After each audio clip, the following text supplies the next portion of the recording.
இங்க ஒரு பொண்ணு ஒரு அம்பை எடுத்து நேரா விடுறா. அது நேரா போயிட்டு ஷாசாங்கோட நெஞ்சிலேயே இறங்கிருது. அதை பார்த்த மங்க் ஷாக் ஆகுறதுக்குள்ள அவரோட நெஞ்சிலையும் அம்பு பாஞ்சிருது. ஆனா அவருக்கு வலிக்கவே இல்ல. ஏன்னா அந்த அம்புகள் எல்லாத்தையும் முன்னாடியே மாத்தி தான் வச்சிருப்பாங்க. ஷாசாங் உடனே அந்த மாங்க இறந்த மாதிரி நடிக்க சொல்றான். ஆனா அவனுக்கு எப்படி நடிக்கணும்னு கூட தெரிஞ்சிருக்காது. உடனே ஷாசாங் மேஜிக் பண்ணி கீழே இருந்த ஒரு கல்லை எடுத்து மாங்கோட கழுத்திலேயே அடிச்சு மயக்கமடைய வச்சிடுறான். அடுத்ததா உகோங்கோட டேன் வருது. உஷாரா அவன் உடனே அவனோட ஆத்மாவை பாடியில இருந்து பிரிச்சுட்டு இறந்தவன் மாதிரி பண்ணிடுறான். இதையெல்லாம் பார்த்துட்டு இருந்த பஞ்சி இப்போ என்னோட ஆக்டிங்க பாருங்கடான்னு மனசுக்குள்ள நினைக்கிறதுக்குள்ள திடீர்னு ராணி அம்புகளை மாற்ற சொல்றாங்க. உடனே ஒரு பெரிய வில் வண்டியில நிறைய அம்புகள் வருது. எனக்கு மட்டும் ஏன் இத்தனை அம்புகள்னு ராணி கிட்ட அந்த பஞ்சி கேக்குது. அதுக்கு ராணி ஏற்கனவே உனக்கு மரண தண்டனை கொடுத்திருக்குது. இதுல நீ இவ்வளோ அசிங்கமா வேற இருக்கிற, அது எவ்வளவு பெரிய குற்றம்னு தெரியுமா? அதுக்குதான் இந்த தண்டனைன்னு சொல்றாங்க. அடுத்த செகண்டே நிறைய அம்புகள் பஞ்சியோட உடம்புல பஞ்சு அங்கேயே செத்து போயிருது.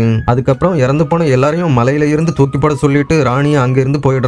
ஆனா அந்த நாட்டோட இளவரசி முன்னாடியே ஏற்பாடு செஞ்சு வச்சிருந்ததால எல்லாரும் உயிரோட தப்பிச்சிடுறாங்க. ஒரு வழியா தப்பிச்சிட்டோம்னு பெருமூச்சு விடுறதுக்குள்ள அவங்களோட வயிறு எல்லாம் பெருசாகி எல்லாரும் கர்ப்பமாகி இருக்கிறத பார்த்து ஷாக் ஆகுறாங்க. ஏன்னா அவங்க அந்த நாட்டுல ஓடுற மதர் சன் ரிவர்ல இருந்து தெரியாம தண்ணியை குடிச்சிருப்பாங்க. அந்த தண்ணிய மேல் ஃபீமேல் யார் குடிச்சாலும் பிரெக்னன்ட் ஆயிருவாங்க. இதை கேட்ட உகோங் ஷாக் ஆகி வேகமா அதுக்கான மருந்து தேடி போறான். ஆனா அந்த மருந்து அவ்வளவு ஈஸியா எல்லாருக்கும் கிடைக்காது. ஏன்னா அந்த மருந்து அந்த நாட்டிலேயே ரொம்பவும் அழகான பொண்ணு கிட்ட மட்டும்தான் இருக்கும். அவளை பார்த்ததும் உகோங்கவுக்கு அருவருப்பு தாங்க முடியல.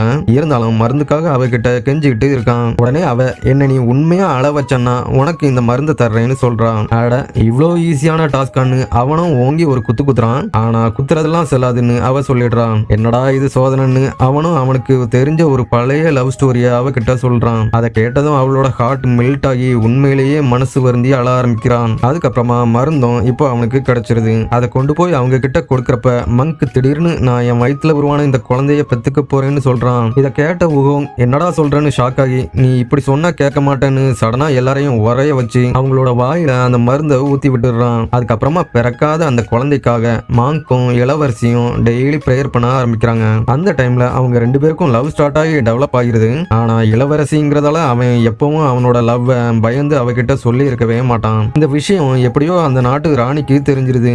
உடனே அவனை ஒரு போட்ல ஏத்தி நடுக்கடல்ல கொண்டு போய் தள்ள சொல்லி உத்தரவு போடுறாங்க. இதை பார்த்த இளவரசி அவனை விட்டு பிரியறதுக்கு மனசு இல்லாம எல்லாத்தையும் விட்டுட்டு அவளும் அவன் கூடவே அந்த போட்ல ஏறி போயிடுறான். இப்போ அவங்க ரெண்டு பேரும் நடுக்கடல்ல ரொம்ப நாளா இருக்காங்க. சாப்பாடும் தண்ணியும் இல்லாம அவங்க ரொம்ப வாடி போய் இறந்து போற கண்டிஷனுக்கு போயிடுறாங்க. கடைசியா அவன் அவனோட உண்மையான லவ் இளவரசி கிட்ட சொல்லிடுறான். திடீர்னு அந்த போட் எதையோ தட்டுற மாதிரி இருக்குதுன்னு பாக்குறாங்க. பார்த்தா அவங்க ரெண்டு பேரும் உயிரோடவே கரைக்கு வந்து சேர்ந்துடுறாங்க.